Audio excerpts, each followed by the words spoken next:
Oke. Ya. Terus apa lagi? Bukti yang dikorbankan itu Ismail. Oke. Lu ditanya begitu? Saya mau nanya, Bukti dari Bible apa bukti dari Quran? kalau bukti dari Bible. Nah, buka Kejadian. Lu Terus baca? satu lagi bukti kalau Abraham pernah ke Mekah. Oh, Memang pernah ke Mekah. Kan kalau di satu-satu. sebelah kan ada ini. Ismail dulu ya. Bukti dari Bible. Kejadian 21 ayat 8.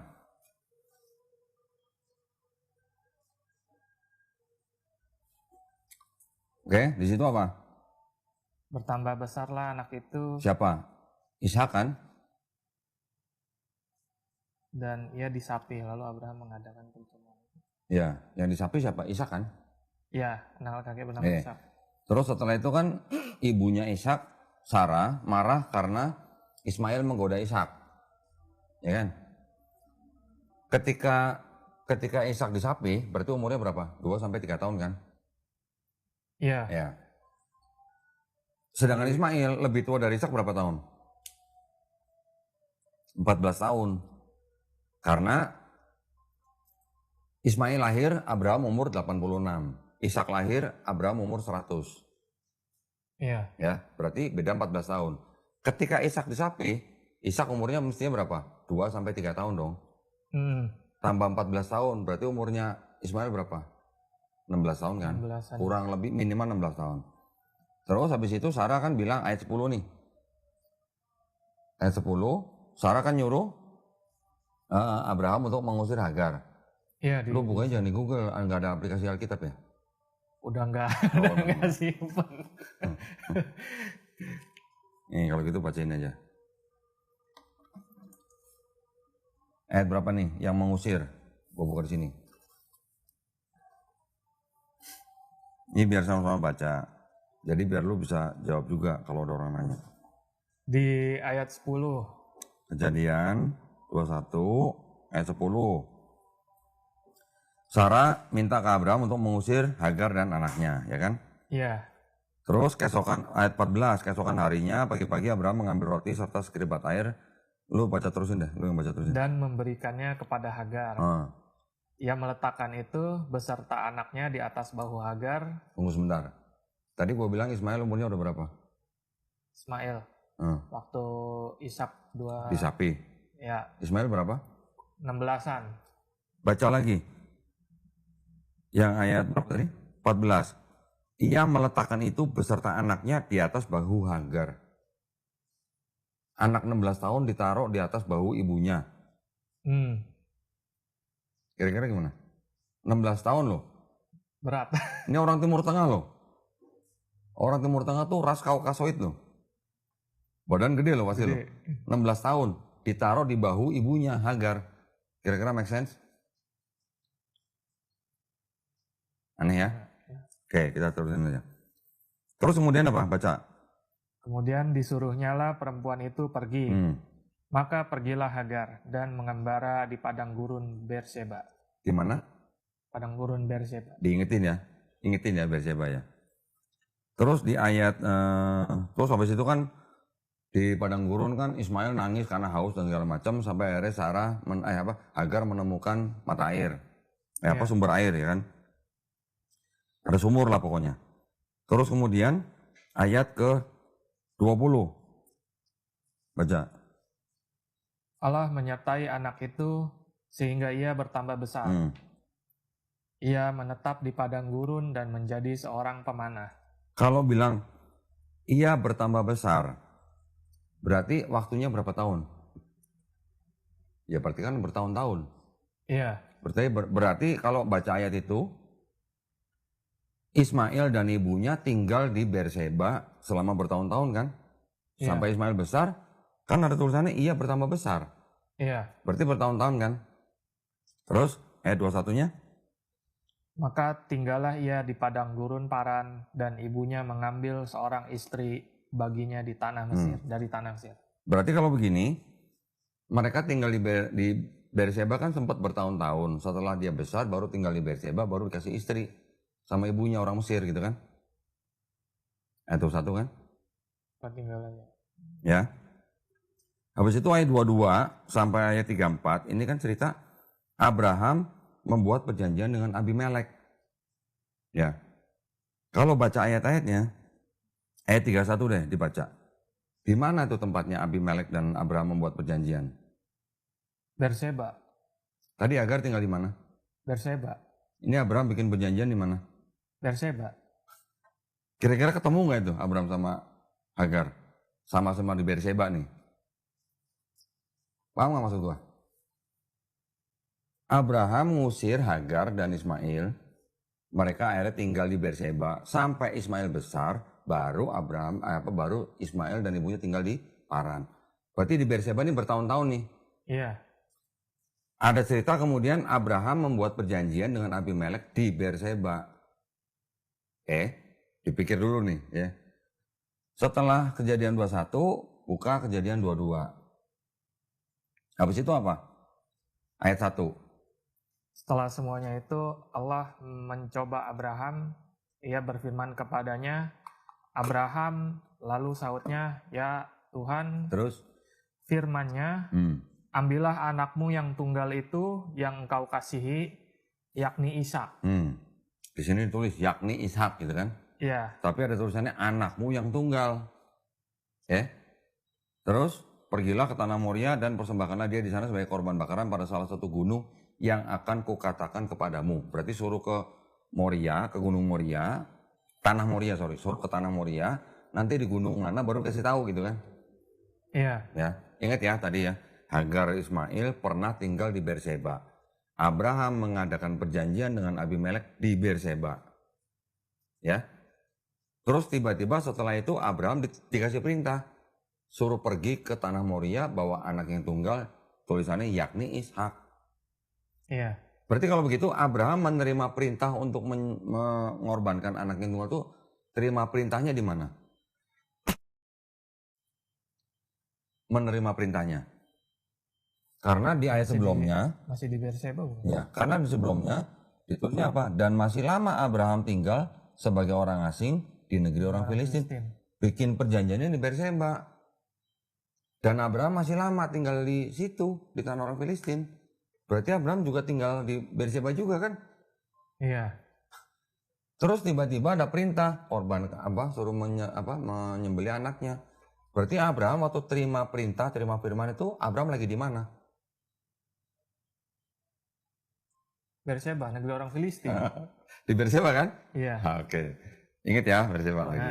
Terus habis itu kan ayat-ayatnya menceritakan Abraham membawa anak dan kedua bujangnya ke tanah Moria sampai di sebuah gunung yang sudah dikasih tahu mau disembelih nggak jadi, terus kan diganti dengan anak kambing atau dengan kambing besar lah. Domba jantan kalau di Bible ya, domba jantan. Setelah itu ayat ke 19 coba baca. Kemudian kembalilah Abraham dengan kedua bujangnya dan mereka bersama-sama berangkat ke Berseba. Ingat ya, Hagar Ismail tinggal di Berseba, Abraham dan Abimelek membuat perjanjian di Berseba, Abraham menerima perintah untuk mengorbankan anaknya juga di Berseba. Setelah ke tanah Moria, nggak jadi nyembelih anaknya, kembalinya ke Berseba lagi. Ingat ya? Ya. Sampai di sini gue punya pertanyaan. Kalau begitu, Abraham kembali ke Berseba itu pulang ke rumah yang salah atau pulang bawa anak yang salah? Kalau anaknya dibawa itu Ishak. Paham nggak? Ya. Sedangkan yang tinggal di Berseba itu Hagar dan Ismail. Sarahnya di mana? Baca Kejadian 23. Ayat 1. Sarah hidup 127 tahun lamanya, itulah umur Sarah. Kemudian matilah Sarah di Kiryat Arba. Yaitu? Hebron. Terus? Di tanah Kanaan. Terus no? Lalu Abraham datang meratapi dan menangisinya. Datang dari mana? Dari Berseba. Lu yang bikin sendiri kan? Dari Berseba. Berarti kalau gitu Abraham tinggal bareng Sarah nggak? Enggak, Nah, ke Berseba. berarti kalau nggak tinggal bareng Sarah, yang mau dikorbanin anak yang mana? Pertanyaan kan begitu.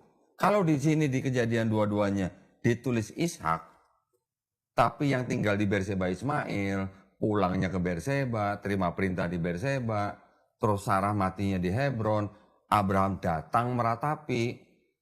Lah berarti yang mau dikorbanin ini siapa? Kalau gitu, pikir sendiri gitu loh.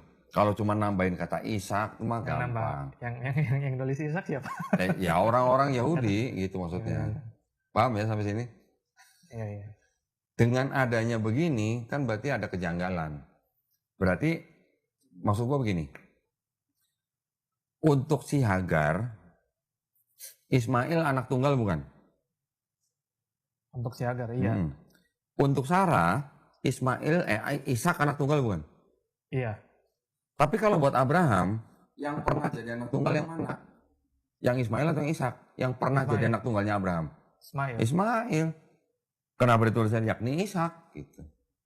Iya. Paham maksudnya? Paham. Ya, buat Sarah memang Ishak itu anak tunggal. Buat Hagar, Ismail juga anak tunggal. Tapi buat Abraham, yang pernah jadi anak tunggal yang mana? Ya Ismail dong. Ismail bedanya 14 tahun. Iya. Gitu. Berarti selama 14 tahun, Abraham punya anak tunggal cuma Ismail. Nggak ada yang lain kan? Kok tiba-tiba jadi Ishak gitu? Iya. Paham? Paham. Sekarang itu dari Bible. Iya. Ya kan? Yang mau lihat yang dari Quran? Boleh. Nah, buka ayatnya. Bentar ya. Ini kita harus belajar secara kronologis ya. Kalau nggak kronologis kita nggak tahu ininya. Sini gue bukain Qurannya. Maaf. Quran surat As-Saffat.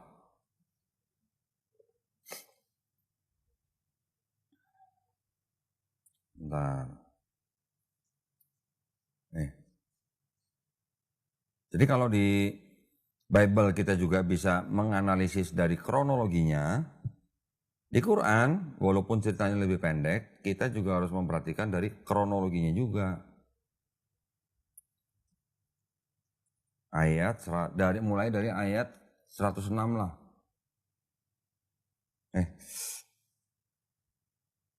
Tadi Quran surat ke-37 ayat 100, bukan 106, ayat 100 saja. Baca terjemahannya aja, ayat 100 sampai ayat 112. Ya Tuhanku, anugerahkanlah kepadaku seorang anak yang termasuk orang yang saleh. Oke, ini doanya siapa? Baca aja sebelumnya. Doa siapa? Doa Ibrahim, Nabi Ibrahim. Doa Nabi Ibrahim alaihissalam kepada Allah Subhanahu wa taala minta diberikan anak yang apa? Soleh. Ingat ya? Soleh, iya. Ingat ya? Nabi Ibrahim alaihissalam berdoa minta diberikan anak yang soleh. Ingetin solehnya. Soleh. Ingetin. Terus, itu ayat selanjutnya. Bacain. Maka ketika anak itu sampai pada umur sanggup berusaha bersamanya, Ibrahim alaihissalam berkata, wahai anakku, sesungguhnya aku bermimpi bahwa aku menyembelihmu, maka pikirkanlah bagaimana pendapatmu. Sebentar. Lu ayat 100-nya kok belum dibaca? 101-nya kok belum dibaca? Maka kami beri kabar gembira. Ulang dari 100. Kepadanya. Ulang dari 100 biar nyambung. 100-nya tadi, ya Tuhanku anugerahkanlah kepadaku seorang anak yang termasuk orang yang saleh. Oke, doanya minta anak yang soleh. Terus 101. Maka kami beri kabar gembira kepadanya dengan kelahiran seorang anak yang sangat sabar. Ismail. Sabar. Ya. Jadi mintanya anak yang soleh, dikasih anak yang sabar. Ya, kalau Ismail ini dalam kurung ya. Terus baru ayat 102-nya gimana?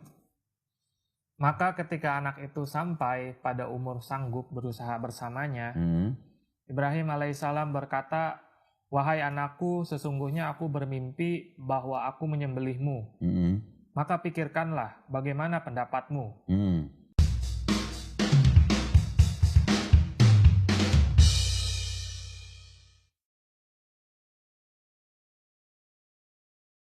Dia, Ismail, menjawab, "Wahai ayahku, lakukanlah apa yang diperintahkan Allah kepadamu. Insya Allah engkau akan mendapatiku termasuk orang yang sabar." Jadi gue ulang nih, Nabi Ibrahim alaihissalam berdoa minta anak yang soleh, dikasih anak yang sabar. Jangan lihat Ismailnya. Terus kemudian ketika Nabi Ibrahim alaihissalam diperintahkan untuk mengorbankan anaknya yang anaknya dia itu, dia memberitahu kepada anaknya. Anaknya bilang apa? Lakukanlah sesuai yang diperintahkan kan? Ya. Kalau yang tadi di Bible ada ceritanya Ishak itu nggak tahu kalau dia mau disembelih ketika dibawa ke tanah Moria. Dia nanya-nanya terus, mana domba yang mau dikorbanin? Mana domba yang mau dikorbanin? Tuhan yang akan menyediakan. Nah, ayahnya nggak bilang bahwa yang mau dikorbanin itu Ishak gitu. Ya, ceritanya nih namanya. Kalau di Quran, si anak tahu sebelum mau disembelih, si anak dikasih tahu bahwa dia diperintahkan untuk menjadikan korban sembelihan yang diperintahkan Allah SWT kepada Nabi Ibrahim, ayahnya Nabi Ismail alaihissalam.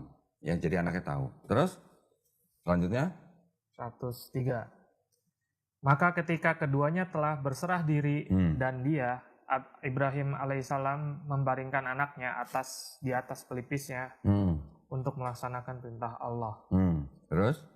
Lalu kami panggil dia, "Wahai Ibrahim, sungguh engkau telah membenarkan mimpi itu, sungguh demikianlah kami memberi balasan kepada orang-orang yang berbuat baik." Ya, itu ayat 105 kan? Oke, sekarang 106.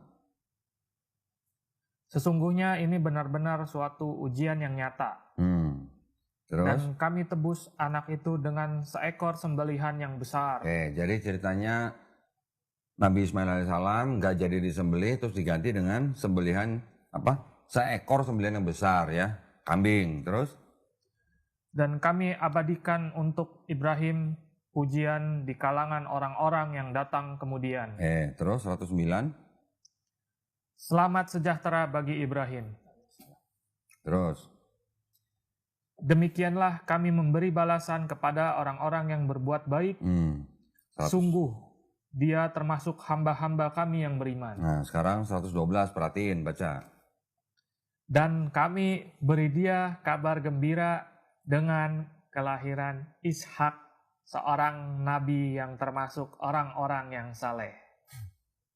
Berarti peristiwa penyembelihan itu Nabi Ishaknya sudah lahir belum kalau baca Quran?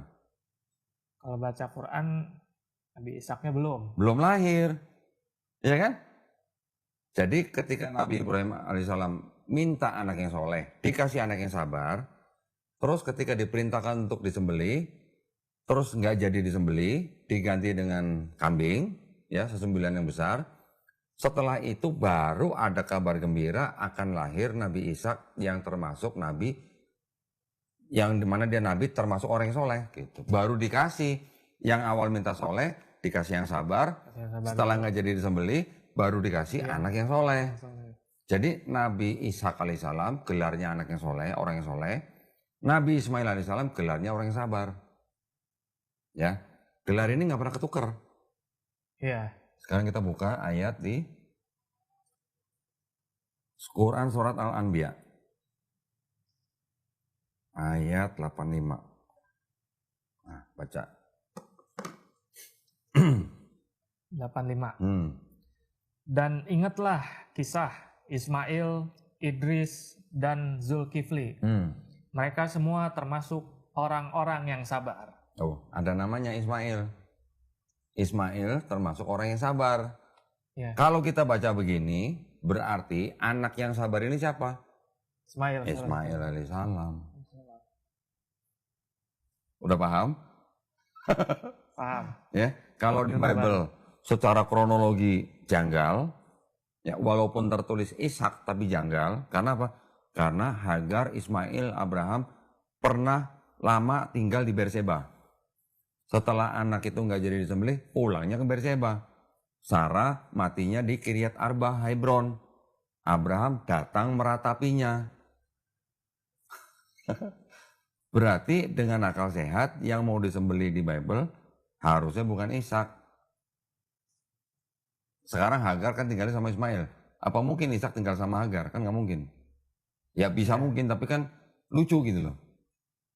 Kan disuruh diusir kan. Iya, yang udah kalau cerita di Bible begitu, berarti seolah-olah Ishak juga ikut Hagar. Iya nggak? Iya. Nah gitu. Udah terjawab belum? Terjawab. Nanti kalau lu ditanya lu yang jawab lo. Ayat-ayat lo harus tahu lo. Insya Allah. Nah gitu.